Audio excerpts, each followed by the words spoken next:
Esta es una de esas historias que me ha marcado para siempre, y no exagero cuando digo que todavía, a veces, me despierto pensando en todo lo que sucedió, y cómo nadie, ni siquiera los involucrados, pudo darle sentido al final. Quiero compartirla porque tal vez a alguien aquí le sirva para no perder la fe en que todo puede cambiar en un solo día, aun cuando parece que es imposible. Conocí cada rincón de este relato porque fui cercano tanto a los protagonistas como a quienes los vieron pasar. Trabajé años cerca del café donde todo comenzó, y hasta hoy me acuerdo de cómo cada decisión, por pequeña que parecía, cambió vidas. No tiene nada de mágico ni de cuento de hadas. Fue la realidad brutal y esperanzadora de cómo una vida puede caerse a pedazos, y en menos de un día, esa misma vida, aún hecha trizas, es capaz de encontrar una razón para seguir. Camila Paredes era una de esas personas que uno ve todos los días y que sin saber cómo, terminas recordando toda la vida. Cuando la conocí, tenía poco más de 20 años y ya se notaba en su mirada una mezcla de cansancio y ganas. Trabajaba horas y horas en un café pequeño en Polanco, uno de esos que siempre huelen a pan dulce, aunque nadie sabe de dónde viene ese aroma. Los lunes estaba más desbordado, pero ella siempre agarraba extra turnos para ahorrar todo lo que pudiera. Decía que quería estudiar música en la universidad, pero más allá de eso, la vi soñar tantas veces despierta detrás de la barra, como si el vapor de la cafetera le trajera canciones nuevas a la cabeza.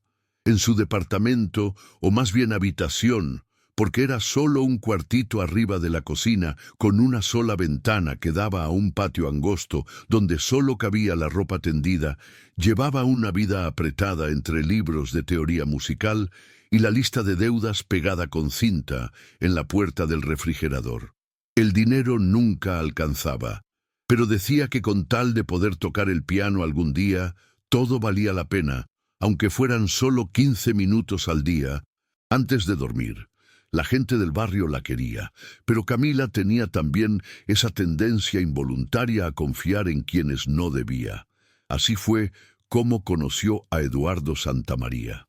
Él venía varias veces por semana, solo, siempre con el teléfono y los audífonos, traje oscuro y cara de apuro. Pedía café cargado, sin azúcar, y se sentaba solo, viendo hacia la ventana. Camila, sin embargo, lo fue notando distinto de los clientes habituales, porque la veía de frente y preguntaba cosas como si de verdad le importara lo que ella respondía. La historia entre ellos no fue ninguna historia de novela épica, fue un par de palabras sueltas, sonrisas a medias en las mañanas frías, y luego idas de Eduardo a la barra para pagarle directo a ella, aunque era el triple de lento. Con el tiempo empezaron a ver en el otro, cada uno con sus intenciones y miedos, lo que les faltaba. Eduardo le contaba cosas del trabajo que ni su gente de confianza sabía, y Camila le contaba de su sueño de estudiar música. Era como si ambos encontraran en el otro un poco de lo que les faltaba, aunque nunca lo admitieran. El día que Camila supo que estaba embarazada, me confesó que sintió de todo menos alegría. Se le mezclaron el miedo, la incredulidad y el intento de convencerse de que las cosas saldrían bien. Pero la reacción de Eduardo fue fría, casi automática. La vi llegar después de hablar con él, sin lágrimas, solo con la mirada resignada de quien entiende que está sola en el peor momento. Eduardo, con esa lógica de gente que nunca ha tenido que pelear por nada, simplemente le dijo que se haría cargo luego. Pero no había ningún luego, cuando, apenas semanas después, a Camila le comenzó un dolor fuerte una tarde mientras estaba en la cafetería. Entre el susto y los gritos, la llevaron al hospital más cercano. Recuerdo la desesperación de los compañeros de Camila cuando llamaron a Eduardo y él no contestó. Nadie sabía nada, solo que Camila no la estaba pasando bien. En el hospital todo fue rápido y accidentado. Camila entró directo a sala de parto y cuando los médicos dijeron que era un embarazo de riesgo, el ambiente se puso oscuro. No había familia esperando afuera, solo algunos amigos del café y gente del hospital que jamás la había visto. Camila no tuvo tiempo de despedirse ni de escribir cartas. Solo dejó, sin saberlo, 2 vidas, Ana y Isabel. Murió después de dar a luz a las gemelas, y hasta hoy nadie puede decir cómo encontró fuerzas para llegar tan lejos sola. Las niñas quedaron huérfanas antes de conocerla, y lo único que Camila les dejó fue una bolsa chiquita con su nombre y una nota escrita con letra casi temblorosa. Para mis hijas, sean valientes.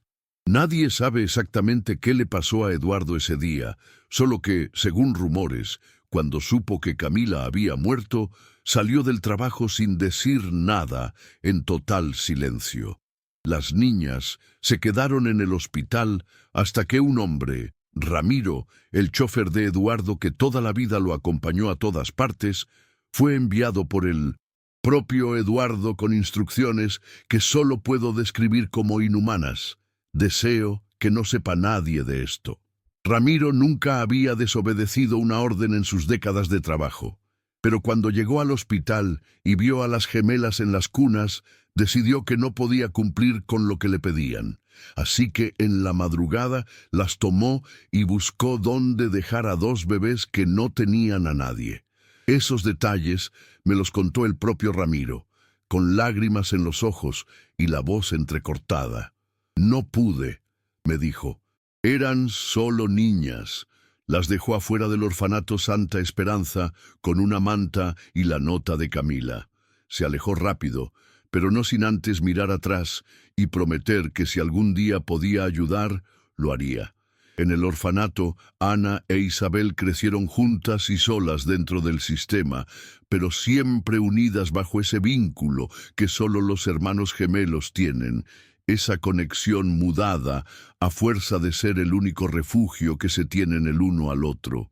Ana era más atrevida, la primera en pelear si creía que Isabel estaba en problemas.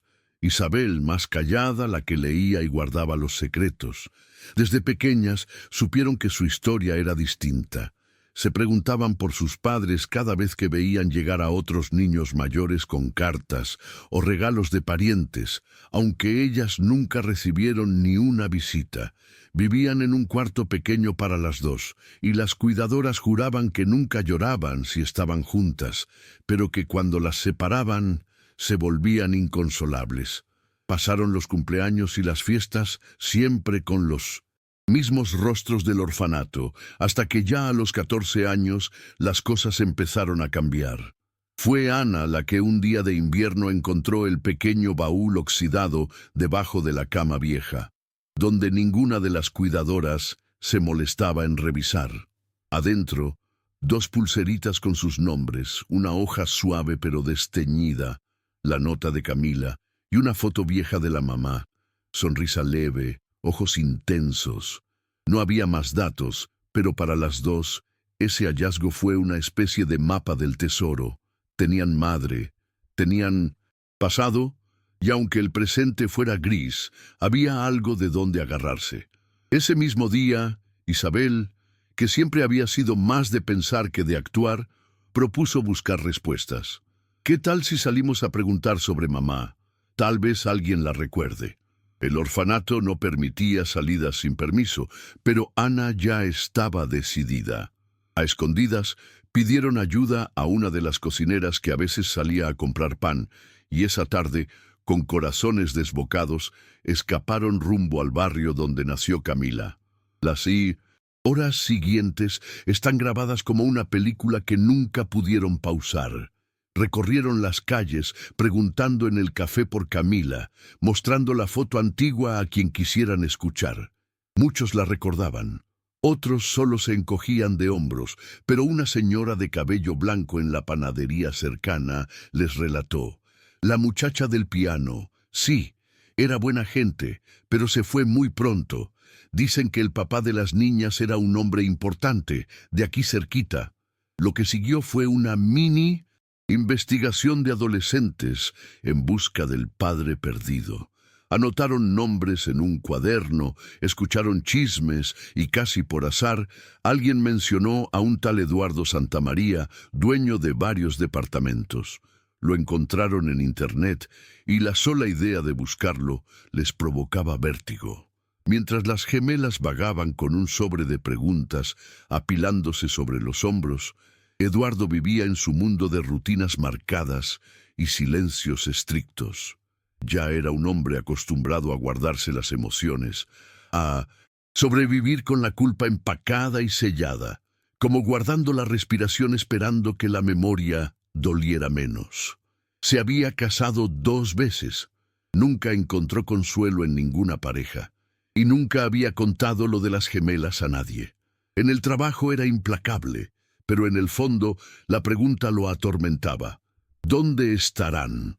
Cada año, en el aniversario de la muerte de Camila, Eduardo desaparecía del mapa, se enfriaba y nadie le encontraba la lógica, ni su nueva familia, ni sus amigos más y cercanos. Les decía que necesitaba cerrar ciclos, pero nunca aclaró cuáles. Aquella tarde de invierno, mientras Ana e Isabel preparaban su llegada a la oficina del padre, Eduardo estaba solo en su despacho, revisando papeles que no lograban ahogar la sensación de deuda. Esa tarde fue cuando pasó todo, rápido, intenso y a la vez como en cámara lenta. Ana e Isabel habían logrado entrar al edificio fingiendo ser repartidoras. La seguridad era estricta, pero la determinación era mayor. Cuando la recepcionista las miró y preguntó a quién buscaban, solo dijeron: «Venimos a ver al señor Santamaría, es urgente». Aunque el protocolo era rechazarlas, un accidente extraño, una llamada equivocada de la asistente de Eduardo, permitió que las dejaran subir. Eduardo, incrédulo, las recibió en su oficina tras unos segundos de duda al ver los nombres de las visitantes.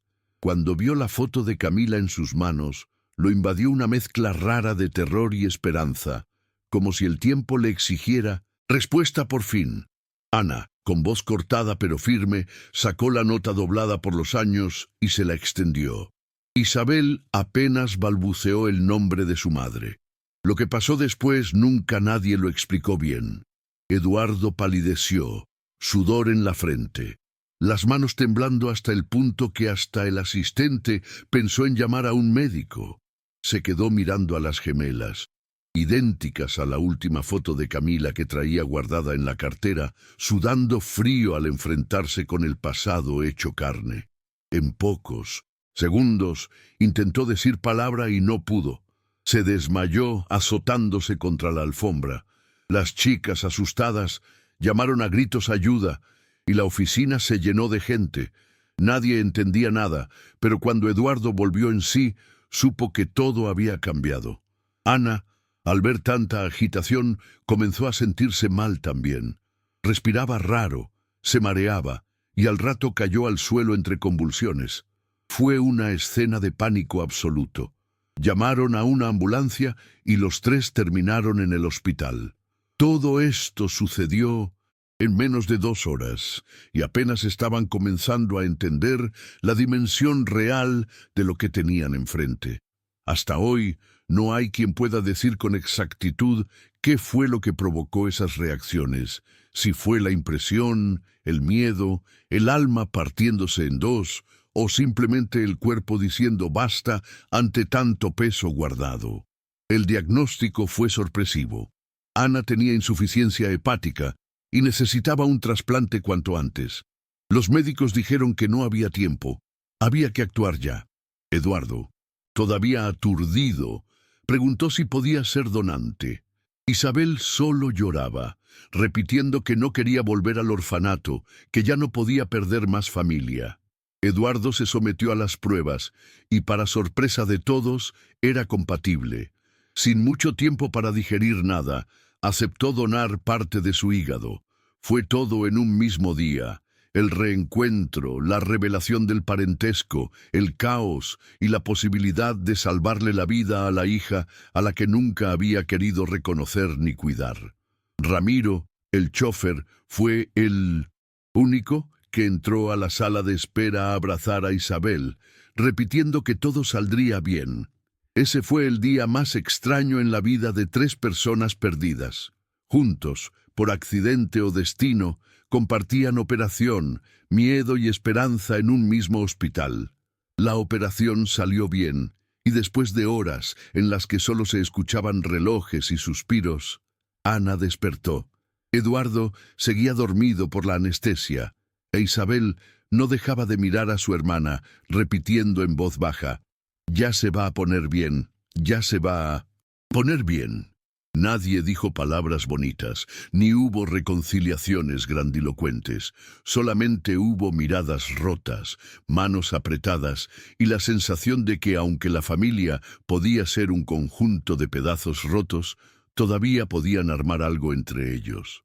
Más tarde, con Eduardo ya estable, los tres se sentaron a ver la foto de Camila. Por primera vez en años, Eduardo pidió perdón. Y aunque Ana no contestó, sus ojos decían que, tal vez, algún día podrían llegar a algo parecido. Antes de terminar el día, Ramiro llevó a las tres al cementerio donde estaba Camila. Cada uno dejó una flor y un pensamiento. Nadie habló en voz alta, pero todos supieron que ahí, aunque no hubiera respuestas, algo se sanaba. Así acabó ese día, que para todos empezaba como cualquier otro y acabó cambiando vidas completas. Después, la vida siguió. Los papeles, las visitas al hospital, la burocracia interminable. Nadie volvió a tener una epifanía tremenda ni a comprender del todo cómo, justo ese día, las piezas se acomodaron para permitir segundas oportunidades. Para mí, nunca dejó de ser un misterio cómo todo se desencadenó en tan pocas horas y cómo después cada uno volvió más o menos a su rutina. Solo que esta vez, aunque la culpa, el dolor o la duda no se fueron del todo, había una puerta abierta para algo más. Nunca sabremos si fue casualidad, destino o solo el desgaste de los años, pero ese día sigue siendo uno de esos que te cambian todo. Y ahora, cuando alguien pregunta si la vida da segundas oportunidades, yo solo les cuento esta historia. En los días siguientes al trasplante, el hospital se convirtió en el centro de un mundo pequeño e impredecible para Ana, Isabel y Eduardo. Las enfermeras ya sabían quién era quién. Ellas mismas se encargaron de echar atrás a los reporteros curiosos cuando se filtraron rumores sobre el rico empresario donando parte de su hígado a una hija perdida. Eduardo pedía pocas visitas, apenas soportaba las conversaciones con los médicos, pero siempre aceptaba que Isabel se sentara en el mismo sillón donde se quedaba dormida algunas noches. Ana, aún débil, aprendía a observar al que era su padre, intentando con torpeza avanzar en gestos sencillos. Un día Eduardo llevó una caja de madera al hospital. Dentro, una pequeña maqueta de un piano. «Era de Camila», dijo, y lo dejó sobre la mesa. «Creí que te gustaría, Ana». Ella tocó las teclas mudas, sintiendo el eco de una madre a la que apenas había alcanzado a conocer. Isabel, que durante años había sido la mediadora silenciosa entre el deseo de Ana de salir corriendo y la vida resignada del orfanato, se convirtió en ese tiempo en una voz inesperada. Un mediodía lluvioso enfrentó a Eduardo. «¿Por qué nunca viniste? ¿Sabías que estábamos ahí?» La pregunta cayó como un golpe, pero Eduardo no trató de justificarse. «No tengo excusas. Tengo miedo y tanto tiempo pensé que era mejor así. Ahora veo que fue cobardía». Él, por primera vez, lloró frente a sus hijas. No lágrimas teatrales, sino un llanto gastado, de quien perdió la oportunidad de ser alguien importante para alguien más. Isabel se le acercó y, sin decir nada, apoyó la cabeza en su hombro. Ana observó desde la cama y supo que ninguna de las dos podría responder con facilidad a ese hombre. Pero temblaba al pensar que tal vez ya no estaban tan solas. Tras semanas de trámite, papeles y peleas, con los servicios sociales, Eduardo pidió formalmente la custodia de Ana e Isabel. Las trabajadoras sociales lo escrutaban con desconfianza. Sabían su historia, leían en los ojos de las chicas el desgarro. «No buscamos una familia perfecta, ni un cuento», dijo Isabel en la entrevista final. «Solo queremos tener la opción de elegir, y ya elegimos». El proceso fue largo, pero al final, y por razones más de humanidad que de protocolo, les permitieron quedarse juntos. El primer desayuno en su nuevo departamento fue un ejercicio de silencios incómodos, risas nerviosas, recuerdos de platos compartidos en el orfanato y la sensación de que nadie sabía bien cómo se desayuna en familia después de 14 años de distancia. Ana propuso ir, ese mismo día, a la vieja cafetería donde había trabajado Camila. Eduardo vaciló, pero no se negó. En el café de Polanco entraron los tres, y el aroma a pan dulce los golpeó con un vértigo inesperado. La actual encargada, una mujer robusta y cordial, reconoció al instante a las gemelas por la foto de Camila que la comunidad había pegado tras su muerte en un mural olvidado. Les sirvió chocolate y sin grandes ceremonias les habló de su madre. Soñaba y luchaba. Me ayudó a creer en la música. Decía que aunque el mundo se hundiera, con una canción siempre se zafaba uno del dolor. Ana pidió recorrer el local. Tocó la barra, se sentó en la vieja silla de Camila y, al salir, apretó el piano en miniatura con fuerza. Eduardo tejía recuerdos en silencio, preguntándose si alguna vez comprendería la vida sencilla que Camila había defendido hasta el final. Ramiro pasó a verlas, esa tarde. Traía un regalo envuelto en papel craft. Esto lo dejó su madre en el coche la última vez que la vi, explicó. Era un cuaderno de pentagramas, con las primeras páginas llenas de canciones escritas a mano. Ana observó cada nota, como si pudiera escuchar la voz de su madre, e Isabel leyó un pequeño poema al pie de la última melodía. Para un día mejor. Si alguna vez mis niñas sienten que no hay salida, busquen aquí una canción. Eduardo se apartó, abrumado. Ramiro se quedó conversando con las gemelas, contándoles anécdotas discretas de una juventud que Camila vivió siempre a contracorriente. Cuando cayó la noche, las chicas le pidieron que no se alejara nunca más. El viejo chofer aceptó sin dudar ni un segundo. Esa noche fue la primera noche sin hospital y sin horarios obligados. Ana no pudo dormir. Sentía en el cuerpo las cicatrices aún frescas de la operación y en la mente la extraña presencia del hombre que ahora llamaban papá. Bajó a la sala y encontró a Eduardo mirando fotos antiguas. Por largo rato ninguno habló, hasta que Ana, viendo una imagen gastada de Camila riendo con una guitarra, preguntó si él alguna vez la amó. Eduardo titubeó. No supe cómo amar. Pensé que el amor era algo que se daba o se quitaba. Con Camila quise aprender, pero la vida me ganó, y me equivoqué. Ana, sin esperar absolución, dejó la foto sobre la mesa. No quiero que me prometa nada, solo que no desaparezca. Eduardo asintió, y por primera vez ella sintió un rastro de esperanza. Pasaron los meses. Ana fue recuperándose a pasos cortos.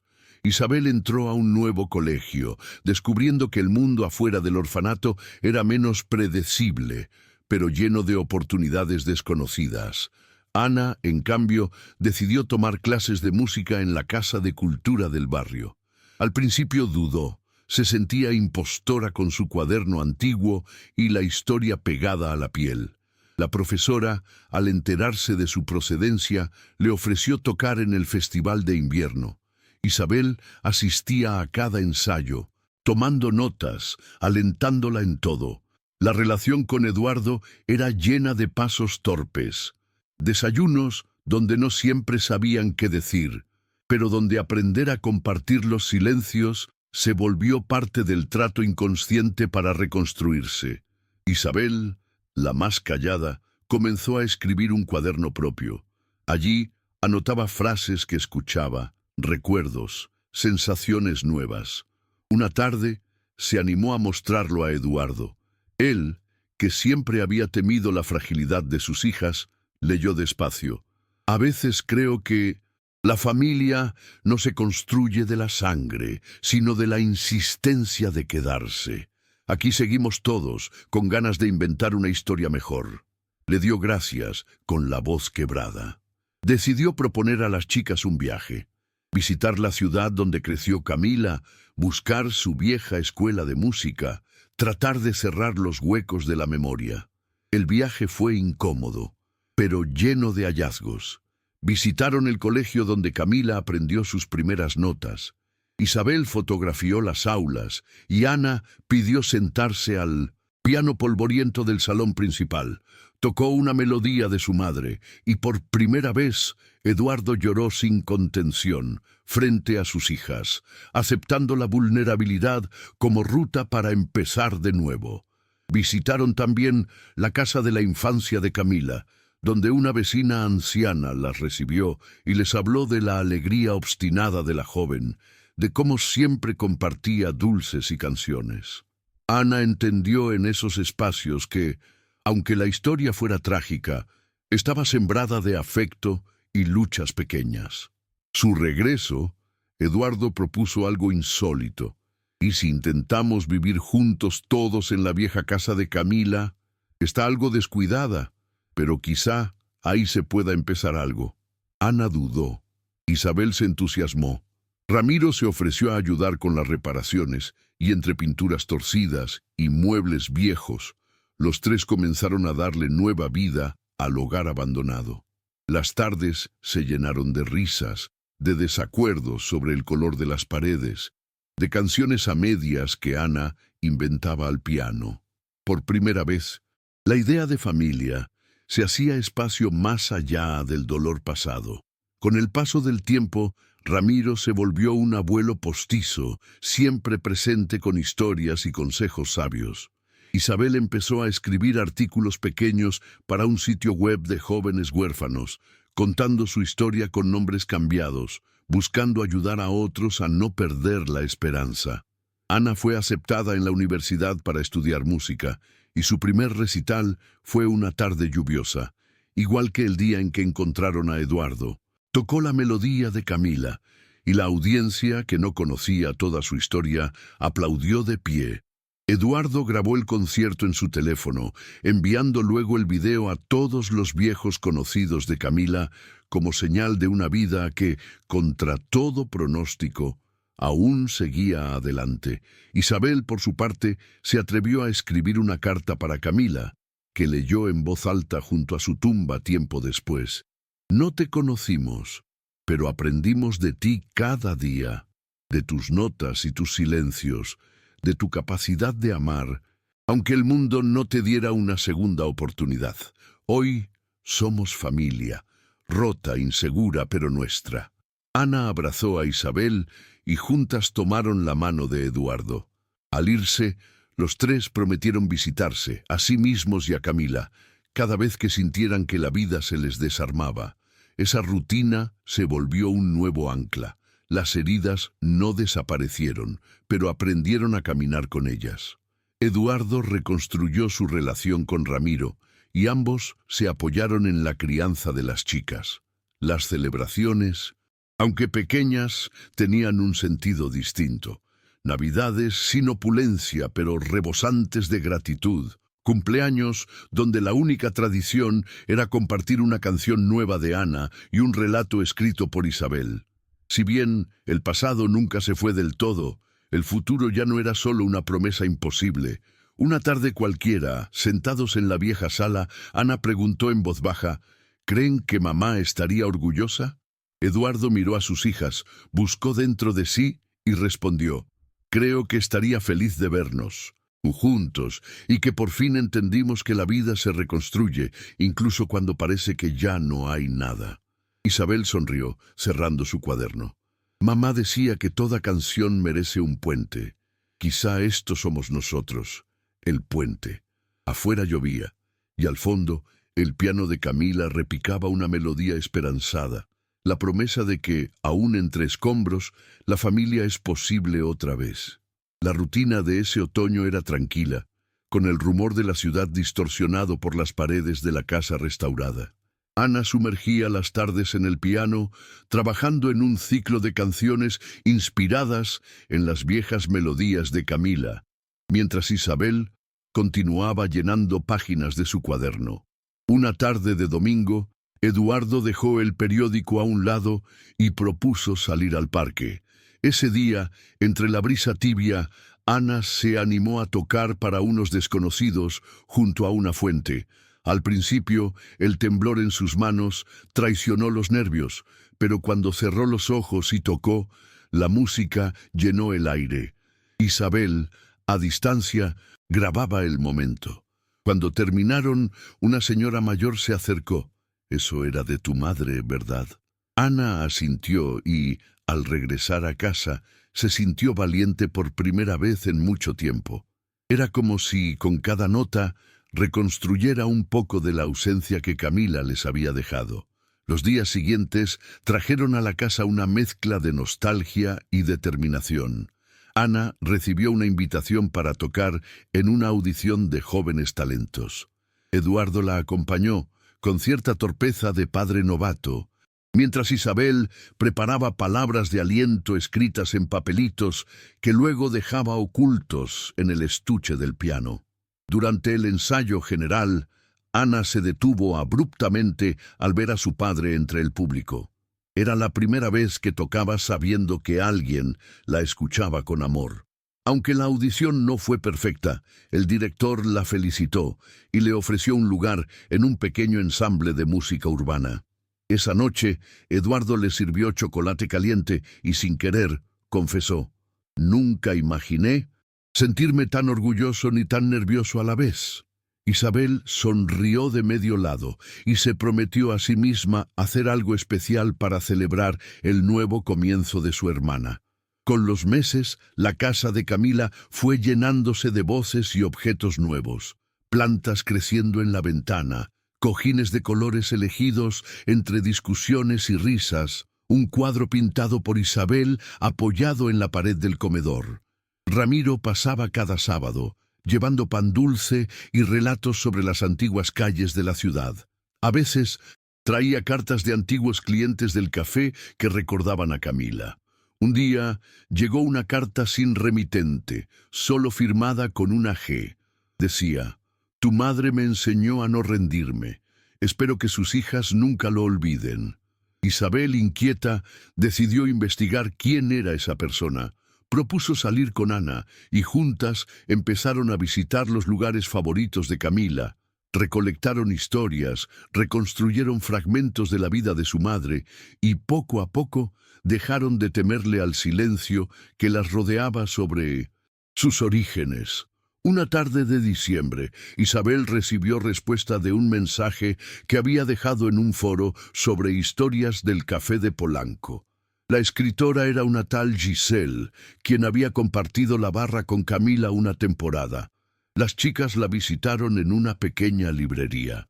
Giselle les habló durante horas sobre el optimismo imprevisto de Camila, su empeño en enseñar a todos alguna escala musical y los días en que soñaban juntas con escenarios improbables. Contó también sobre la última noche en que Camila habló de Eduardo y del miedo que sentía por un futuro incierto. Al despedirse, Giselle les dio un paquete pequeño. Dentro había una foto nunca vista de Camila con sonrisa amplia y una dedicatoria al reverso para sus dos grandes sueños aún por nacer. En los días previos a Navidad, la casa se volvía un refugio cálido en medio del frío. Isabel había decidido organizar una pequeña celebración, invitando a los compañeros del orfanato que seguían en la ciudad. Ana, reacia al principio, terminó ayudando. Ramiro organizó un juego de intercambio de historias en vez de regalos. Cuando llegó el turno de Ana, habló de su miedo a nunca encontrar a Camila en nada, hasta que descubrió su eco en las teclas del piano y en las risas de Isabel. Al terminar la velada, Eduardo propuso que a partir de ese año, Cada Navidad sería ocasión para recibir a quienes necesitaran mesa y techo. Las caras felices y los abrazos prolongados les confirmaron que la familia seguía expandiéndose más allá de la sangre. Con el inicio de un nuevo año, Ana e Isabel, ya menos temerosas, se atrevieron a planear juntas su primer viaje solas al interior del país. Decidieron visitar un pequeño festival de música donde Ana podría tocar y donde, según habían aprendido, Camila había ganado un premio con apenas 17 años. Eduardo dudó, pero al ver la convicción de sus hijas, accedió con la condición de estar siempre en contacto. El viaje fue un torbellino de descubrimientos. Ana tocó en la plaza principal, e Isabel entrevistó a músicos y ancianos que decían haber bailado con Camila. Recuperaron anécdotas, recogieron acordes y cazaron recuerdos. Al volver, traían consigo una sensación nueva, la certeza de pertenecer, por fin, a una historia propia. La normalidad, a su manera imperfecta, regresó.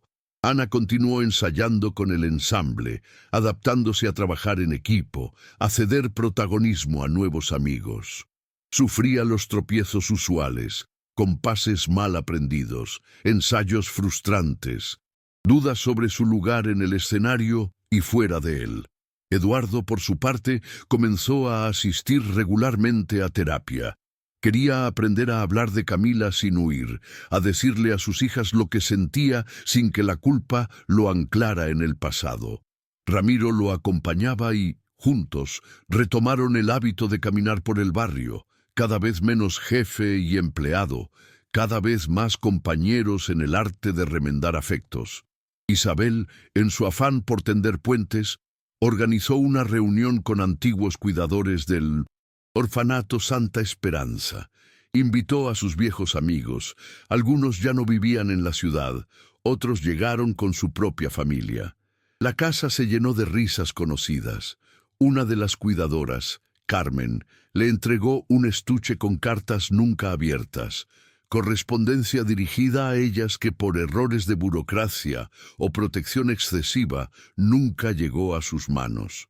Las cartas hablaban de Camila, personas del café, algún pariente lejano de provincia, palabras llenas de anhelos y consejos. Ana e Isabel leyeron esas cartas en voz alta durante una noche interminable, y aunque dolió el vacío, también sanó parte del miedo que ambas llevaban dentro. La vida cotidiana se coló también con sus sombras. Un día, Ana sufrió un pequeño desvanecimiento tras un ensayo, recordatorio doloroso de que su recuperación nunca estaría completa. Isabel corrió a buscar ayuda. Eduardo, alarmado, volvió a saturar la casa de citas médicas y visitas al hospital.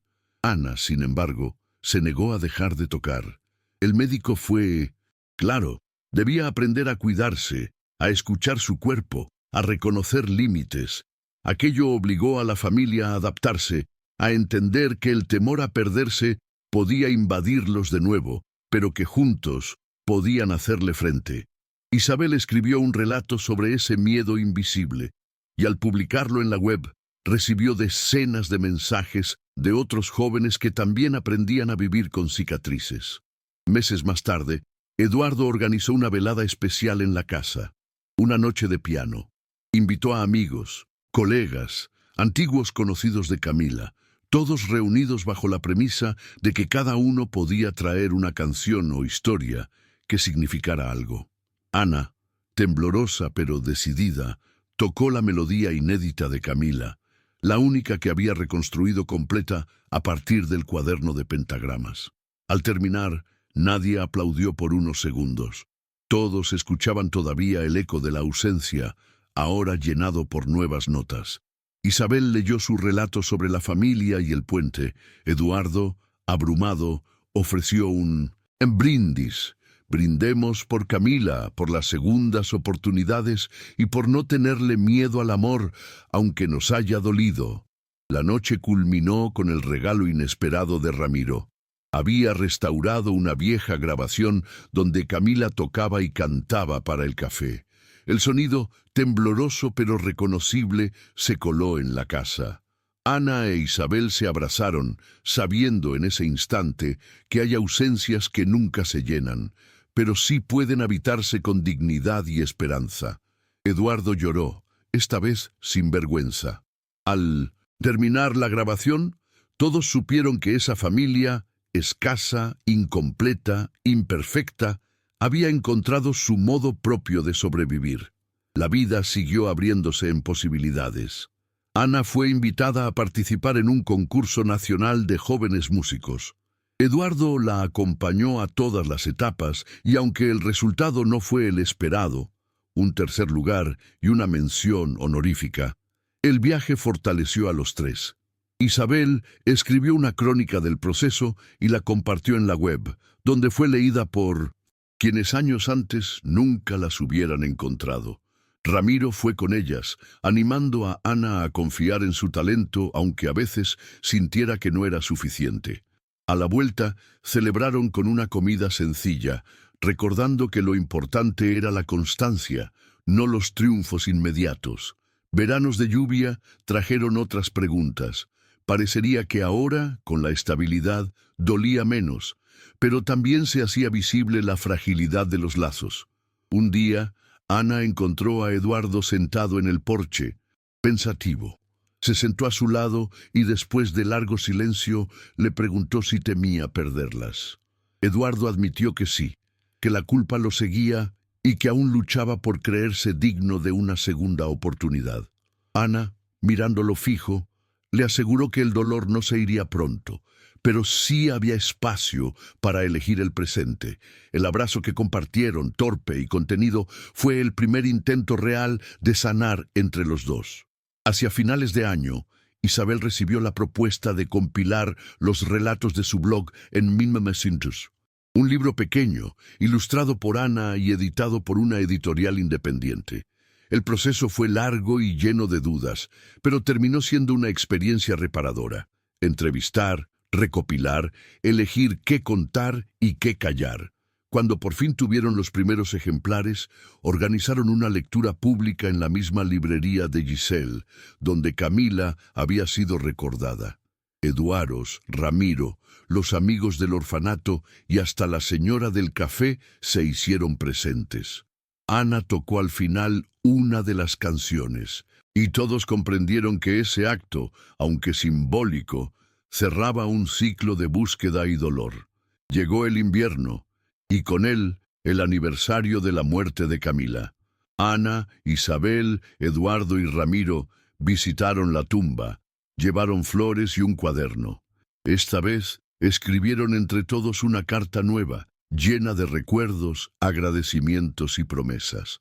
Tras dejar la carta en la tumba, Ana propuso que ese día se convirtiera en un día de memoria, donde no solo recordar a Camila, sino celebrar todo lo que la hecha vida, aún en su crudeza, les había regalado.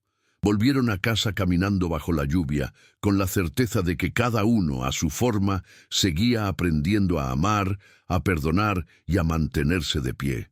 El ciclo se repetía, la música llenando los espacios, las palabras tejiendo nuevas memorias, y la persistencia inquebrantable de una familia que había renacido entre pérdidas, encuentros y el coraje silencioso de no resignarse al abandono. Afuera, el mundo seguía su curso, indiferente muchas veces, pero en esa casa de paredes restauradas y sueños compartidos se había reunido algo más grande, la promesa de que la vida, aunque rota, siempre puede volver a ser canción.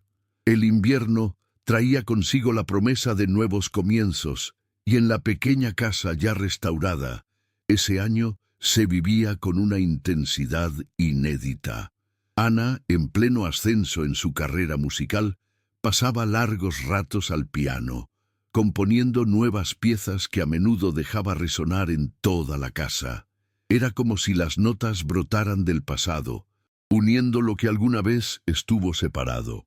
Isabel, por su parte, había encontrado en la escritura una manera de conectar con su legado, entregándose con entusiasmo a la tarea de reeditar su libro, añadiendo nuevos relatos y recuerdos sueltos que no habían encontrado lugar la primera vez. Entretanto, Eduardo continuaba su viaje personal de redención.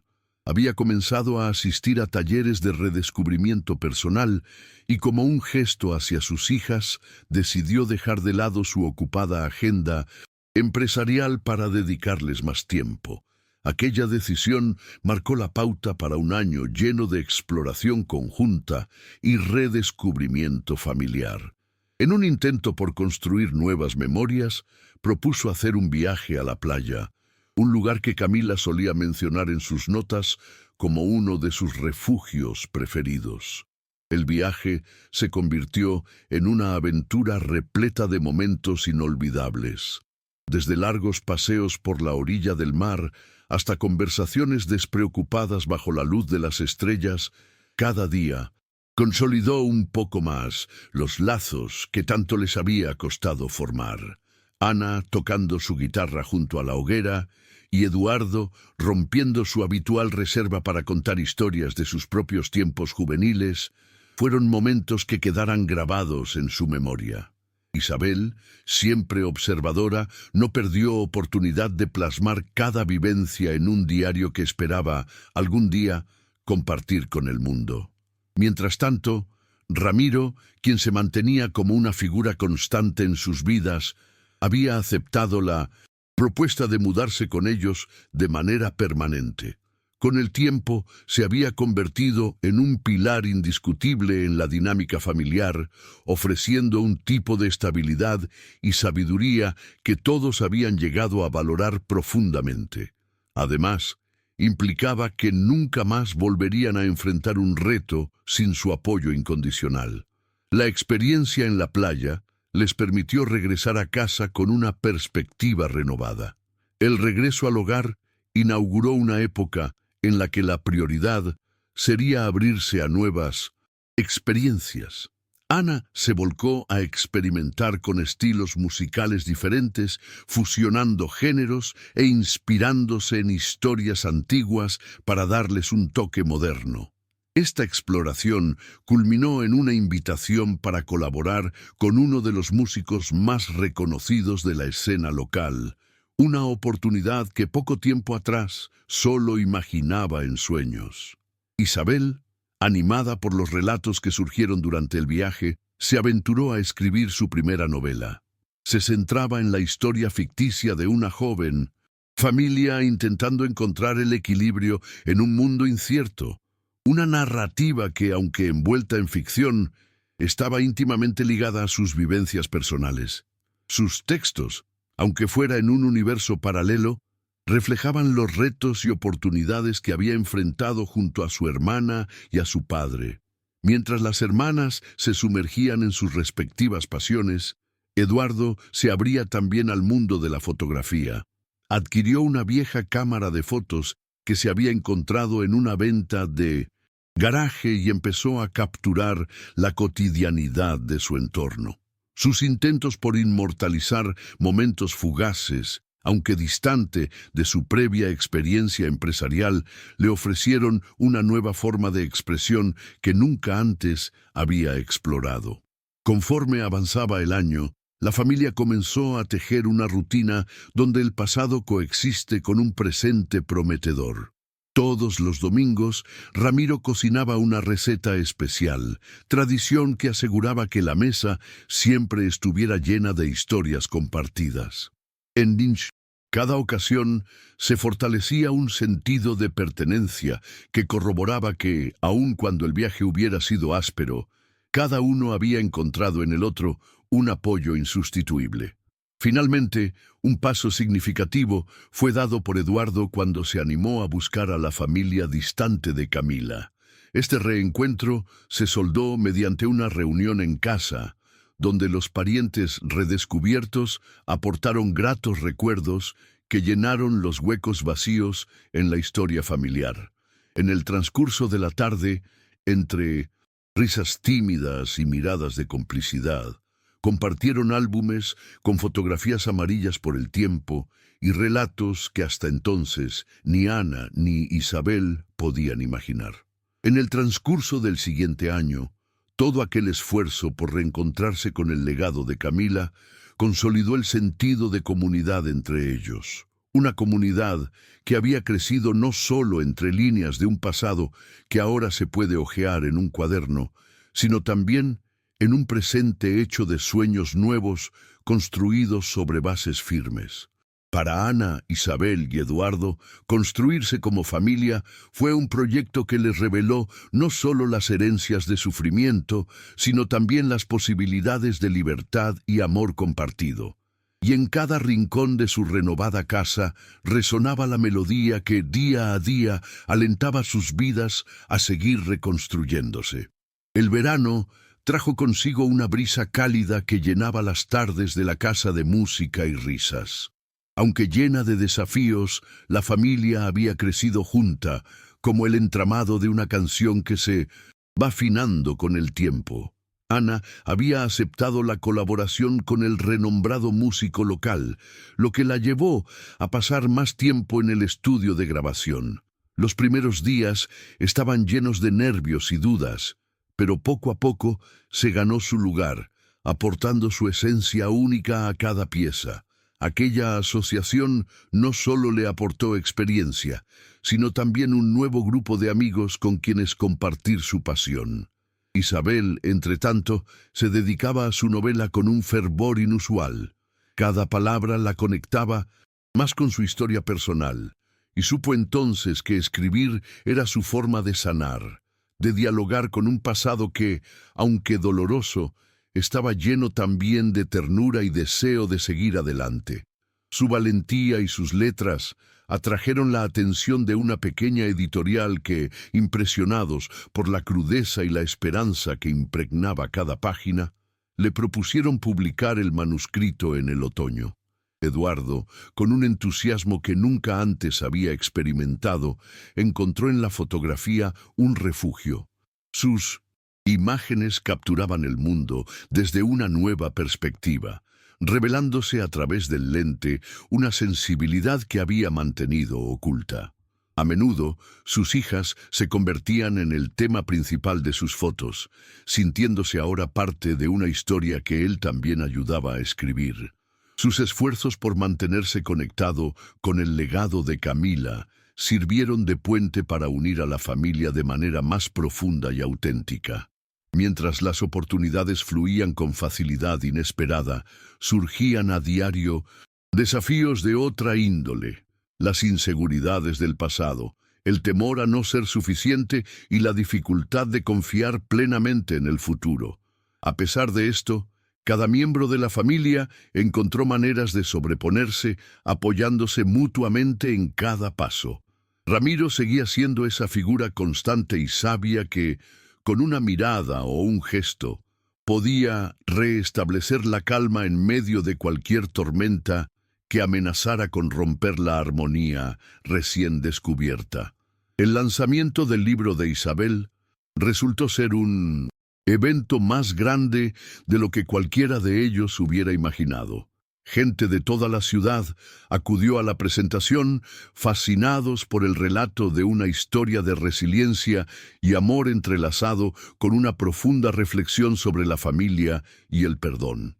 Isabel, aunque nerviosa, afrontó la lectura con un coraje que emocionó a todos los presentes.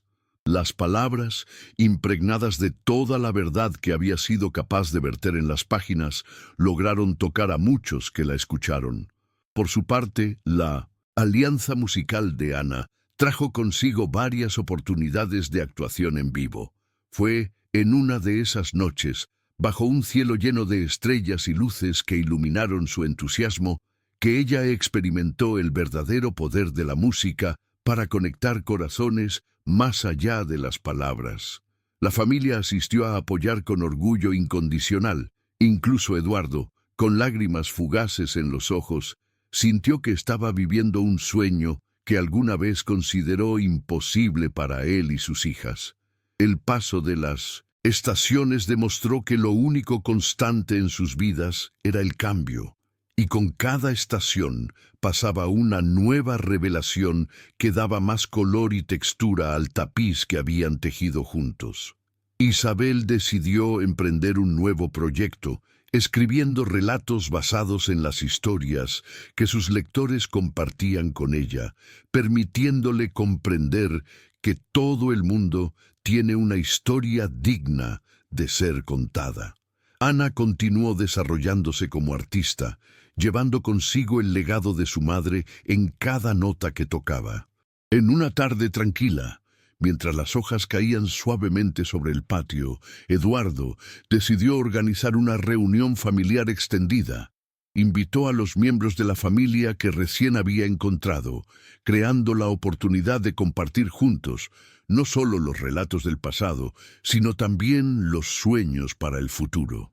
En la mesa, entre risas y nostalgia, todos comprendieron la importancia de preservar la memoria de Camila, recordando a alguien que, sin saberlo, había dejado una huella imborrable en 1907. Sus vidas. La vida continuó, con sus altos y bajos, y una mañana de invierno, Ana despertó con una idea firme en su corazón. Quería rendir homenaje a su madre con un concierto especial. Isabel se entusiasmó con la idea, y juntas comenzaron a planificar el evento que se llevaría a cabo en el aniversario de la muerte de Camila. A medida que avanzaban en su preparación, invitaron a músicos que habían conocido a lo largo del camino y quienes también habían sido tocados por el espíritu de Camila. El día del concierto llegó con un aire de expectativa y emoción. Ana, nerviosa pero decidida, se acercó al escenario sabiendo que al tocar estaba trascendiendo mucho más que una interpretación musical. Estaba compartiendo su alma, su historia y la de su madre con todos los presentes. Isabel dio la bienvenida al público agradeciendo su presencia y compartiendo anécdotas que evocaban la vivacidad y el amor indomable de Camila. Cuando Ana comenzó a tocar, un silencio profundo se apoderó de la sala. Cada nota resonaba con una fuerza que iba más allá de lo audible, tan íntima y evocadora que era imposible quedar indiferente. Aquella noche no solo fue un tributo a Camila, sino un testimonio de supervivencia a través del arte y del amor. La audiencia, conmovida, aplaudía de pie, celebrando no solo la música, sino también el coraje y la resiliencia de una familia entera. Al finalizar el concierto, Eduardo redactó cuidadosamente una carta para Camila, que leyó a sus hijas al pie de su tumba. Querida Camila, es en esto en lo que nos hemos convertido, gracias a ti. Nunca sabremos si lo estamos haciendo bien, pero cada día intentamos honrar tu memoria, recordando que, incluso en medio del dolor, se puede encontrar belleza y amor. Por primera vez, las lágrimas que derramaron fueron tan dulces como amargas, sabiendo que, aunque la pérdida siempre estaría presente, también había espacio para el amor. En ese momento entendieron que el puente que habían construido entre su pasado y su presente era mucho más sólido de lo que alguna vez pensaron.